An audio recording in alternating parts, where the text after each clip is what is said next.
Good evening, everyone. Today I want to talk about Bob and Katarina, but first, we've had some news for Tekken 7 that I just thought I'd mention quickly. Basically, there's been a listing for new DLC on the Tekken 7 Steam page, hinting at the fact that we're going to have more content for the game in the near future, and that's pretty much all we know at the moment, except for the fact that the DLC does not seem to take the typical shape of a Season Pass, and looks more like a couple of separate chunks of DLC that you can download one by one, and that could be anything from a new season that just takes a new shape to a couple of new characters to new cosmetics. We just have to wait and see. The only thing I'll say about it is that I think it would be a weird time for Namco to release cosmetic DLC.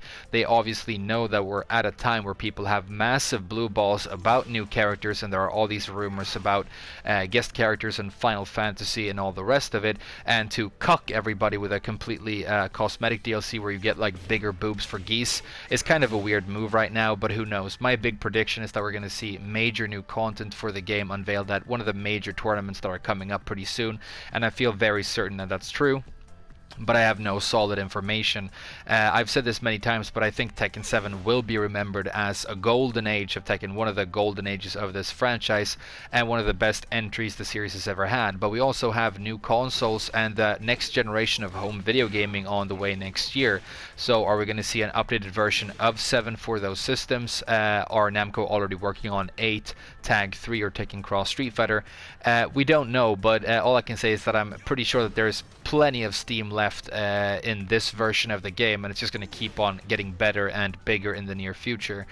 But with that out of the way, I want to start talking about today's topic. I've made a couple of videos recently where I've mentioned balance changes or sort of updates to characters I would like to see. And the two characters that I main and play a lot that I haven't talked about yet are Bob and Katarina. And the reason I didn't talk about them yet is, like I mentioned in the last one, I think they're in pretty good places balance-wise. They're neither standout strong nor standout weak. Their moves seem to have clear intended purposes and seem to fill those purposes quite well for the most part. But then I sort of shifted my perspective a little bit, and I thought if I did somehow have the magical ability to change these characters in any way I wanted, would I do nothing? And that's obviously not the case. So I want to talk a little bit about the ideas that I had in this video. It turns out it's a pretty fun thing to think about. We're going to start with Bob and then move over to Katarina. The big change I think people will propose for Katarina, I'm sure somebody's made the joke in the comments already as a reference to the title of the video, is just remove her from the roster because we don't like her. And that's funny, but I do also agree that she can be very frustrating to play against. And so with her, my perspective was kind of, what could you do to her to retain what is special and fun about playing her, while making her less punishing to play against? That's really challenging, but I have a couple of ideas that we're going to get to. But let's start with Bob. The first thing that stands out to me about Bob as something you could do to help the people who play him and improve their quality of life is that he is weirdly bad at crushing lows. It's sort of a unique, strange feature of his, and I'm going to explain what I mean. Let's use this hop kick to illustrate. So this is one of the worst hop kicks in the game. It honestly doesn't see a lot of use. The one time you see it used by a high-level player is MBC will do that. He will crouch dash into it and use it as a mid mix-up for his hell sweep, which is an interesting idea, but it's extremely slow to impact. It doesn't have the range you might suppose looking at the animation. But the other weird thing about it is, I want you to pay attention to this hit spark. You see how it's way high up above Bob's head. And if you compare that to the hit spark of just a typical high like this one jab, you can see that this mid is like mid in name only. It's way higher than the highest highs, and it goes way above people's heads. And the problem with this is that it is mid in the sense that it will launch crouchers, even though you won't really use it for that, except for maybe with the crouch dash. But it will get crushed by any move that has high crush properties. So anything that is designed to go under highs will also go under this hop kick pretty consistently. And we're going to illustrate that by recording a little sequence here. So let's just record something with Katarina here. Oh, sorry, we're in the wrong menu. There we go. And I'm just going to do a one jab into a toucan tail here. And this toucan tail is not the super crazy crush move with Katarina where you go under mids usually. That's her full crouch down forward 4. But with this toucan tail, I can catch it with my down forward 1, my back 2, even my back 4, which is another mid that has a pretty high hitbox, as you can see right there if you look at the hit spark. So it's not a move that is designed to go under mids, but if I do my hop kick here, you can see that Bob is just completely going to jump over Katarina and he can't find her at all. And this is a problem that is shared by a lot of Bob's low crush moves. It's the same with his headbutt, which is important because his headbutt is pretty much his most important move. I think it's going to be the exact same thing with his back 4. Let's try that. Have to be a little bit faster. There you go. It's just completely going to whiff. I haven't tried up 3+4, but I'm going to assume that it's the same problem. There you go. That's actually funny. I didn't know that, but he can't find this at all. And the toucan tail from Katarina is not unique in this sense at all. You could make a list of moves that have this this exact scenario play out. I mean, I could down back 3 from Armor King, Xiao Yu's entire move list, sometimes even Electric Wind God Fist. So it's a big problem with Bob. The reason this really matters is when you're using something like a hop kick or another mid with low crush properties, is that you want to read a low, go over it, and then get a launch or some guaranteed damage. However, a majority, I think, I haven't counted, but a majority of the really useful lows in the game have high crush properties, you know, like this, for example, this down 3 right here. You can tell that a lot of just basic lows have built-in high crush properties, and so when you're trying to crush a low with Bob, the low will crush your crush move. You will just overlap in this weird way, and it usually ends up with Bob getting the short end of the stick, landing into a move that hits him, or getting his back turned with disadvantage to the opponent, or something like that. And so I think a big thing you could do is just with a couple of these moves, especially the hop kick, because it's not very useful at all right now, is to bring that hitbox way down and make it hit closer to the ground. And that would allow you, when you're out here and Armor King is going to do his down back 3 looking for counter hits and setting up throws with it, to predict that and then actually find him with a mid and getting a launch for doing a solid, you know, prediction. The other thing that is weird about Bob's design is that he is kind of a character that has a lot of really long, weird strings that don't really see a lot of use. He has a very, very big move list with crazy extensions. You don't see them for the most part because nobody really plays Bob, but even the people who do won't use like half of his move list. And the big one that stands out to me as a string that has a lot of cool stuff and a lot of cool potential but doesn't really have any application is the down forward 3 and its extensions. You wouldn't know by looking at it, but this 18 frame mid here has like 5 or 6 different extensions, none of which are particularly useful. But the first one that you have that I want to talk about is the down forward 3-1-1, and the only real use you will have for this move is, I think it's obviously supposed to be Bob's dedicated floor break move. So you splat someone at the wall and you do this, you can get a decent chunk of damage and break the floor. And his other options for doing this are kind of one-hit wonders that don't have a lot of damage or stopping power. So this is really good for that. Problem being, there's only one floor break stage in the entire game, which is strange. There should really be, in my opinion, at least 2. You know, we have all these infinite stages that people can strategically pick if their character is good on infinite stages, or shy away from if they really want to work off the wall. But if you're a character who specializes and is really good at, you know, wall carry after a floor break, there's only really one stage for you. And I think while not every floor break stage needs to have multiple breaks like Forgotten Realm, you know, ones that have one at least, or a couple, or in some specific area of the stage, I mean, that would make a lot of sense to me. But whatever. This string is only useful for that and not really for anything else. It had its damage buffed in Season 2 to make it a little bit more useful, but it just wasn't enough. So it is obviously a string where Namco thought, okay, this isn't really useful right now, we should do something about it. The other extension that you have is the down forward 3-4-4, which is this mid-low-high. And the one thing you could use this for, I guess, is to try and get a cheeky final hit of the round with the mid into a low. However, if you're going to use a move of that archetype, 1 down 4 is like one of the best moves ever in that category. It doesn't start with a mid, but it does start with a 10 frame jab as opposed to a shitty 18 frame mid. It's just super fast and reliable, so I just think that this is a better version, and this move just doesn't seem to have a lot of application in my opinion. The final extension, and the most interesting one in my opinion, is the down forward 3-2. Look at this animation. Obviously a lot of care and love has gone into crafting this move. Bob cocks his hand back and does this little pose looking at his opponent. It's really cool, and you pretty much never see it because it doesn't really do anything all that well. The one thing you can use it for is as a sort of mid-range wall conversion tool. Kind of like that, and you can see that that is going to give you a high damage long range wall splat, but then again, Bob has a lot of really good tools for doing exactly that, like this down 2-4 for example. And the other thing you can use it for is wall splats because it's a natural extension, but if you're out here in the mid range and you're looking for a mid that is going to wall splat your opponent, this headbutt is like amazing for that. It's what it's made for, and it's what your character design revolves around a lot of the time, and so this move just gets completely I mean, it just pales completely in comparison.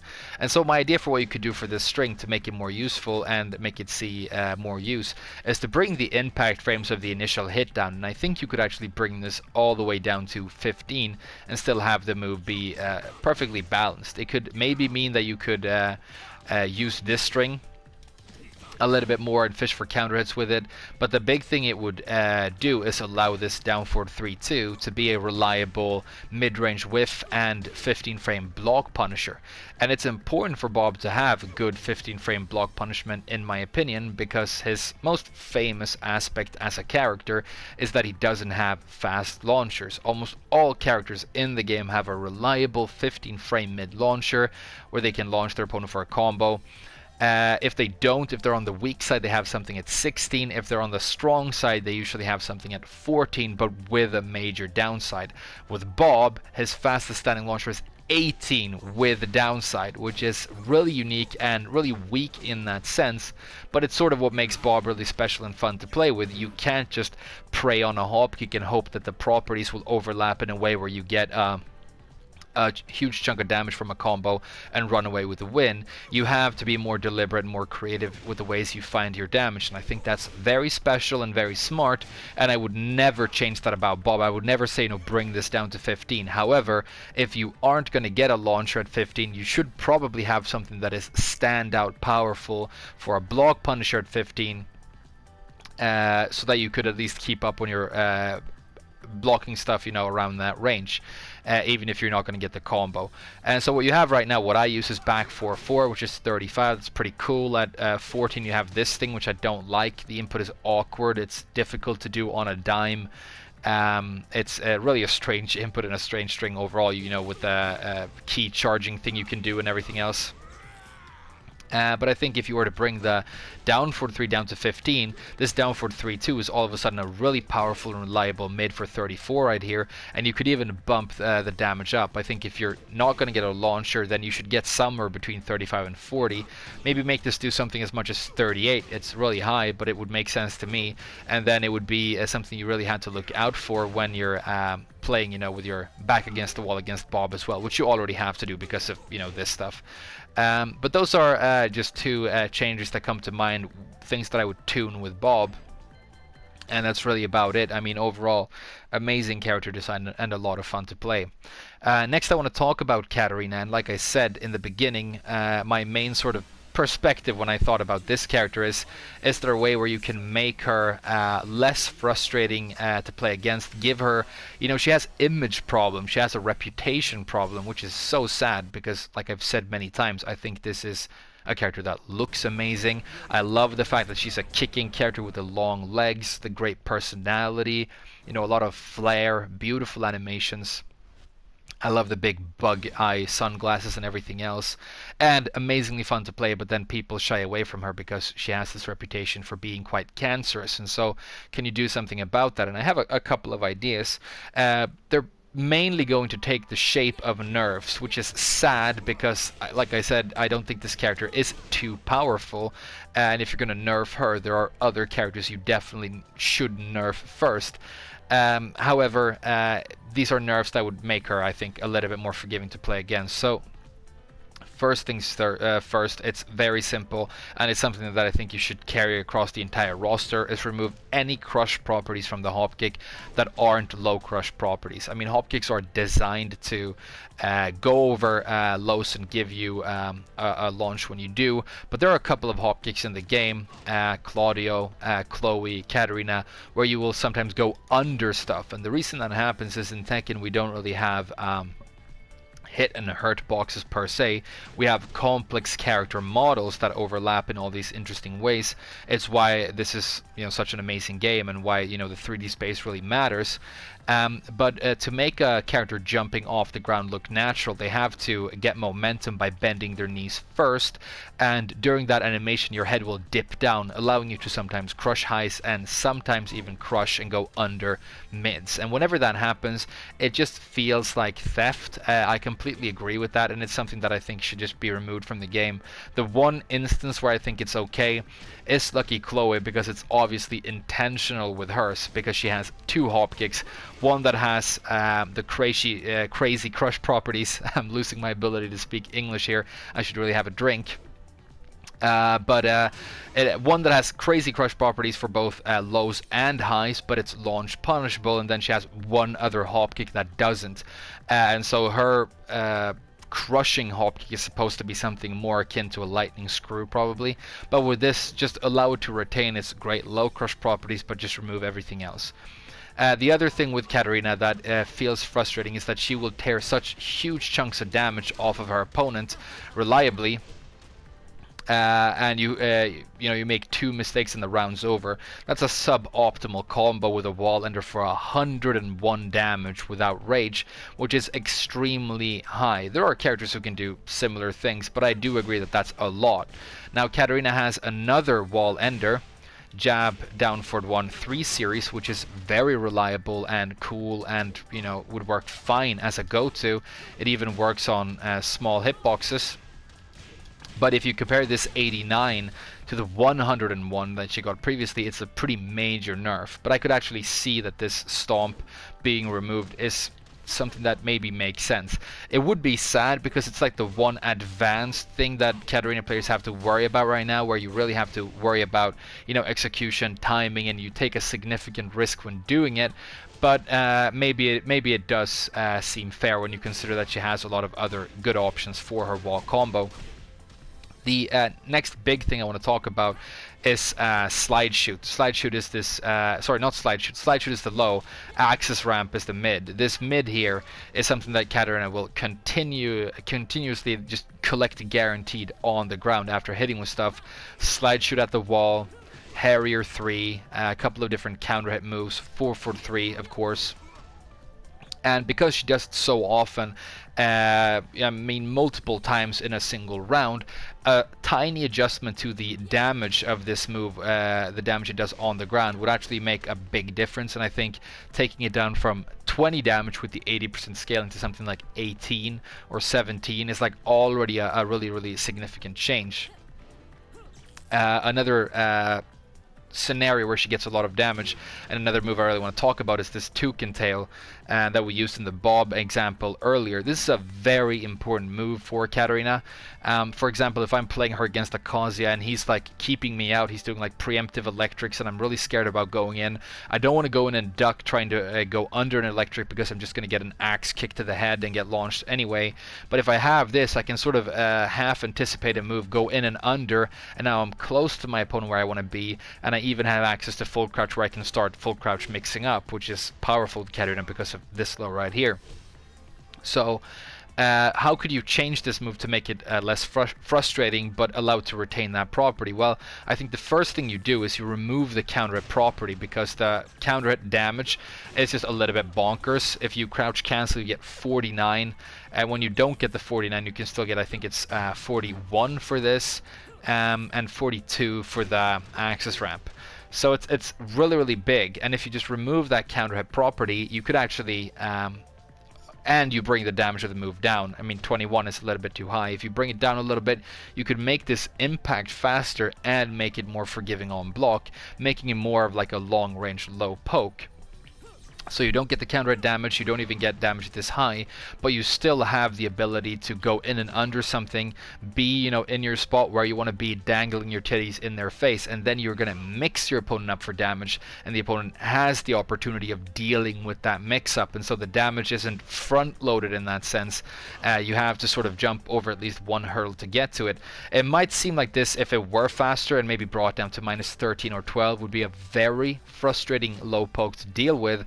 However, there is actually an analog in the game, another move that functions similarly, that is not only very well balanced in my opinion, it's also super useful for the character that uses it, and it's full crouch into down forward 3 from Master Raven.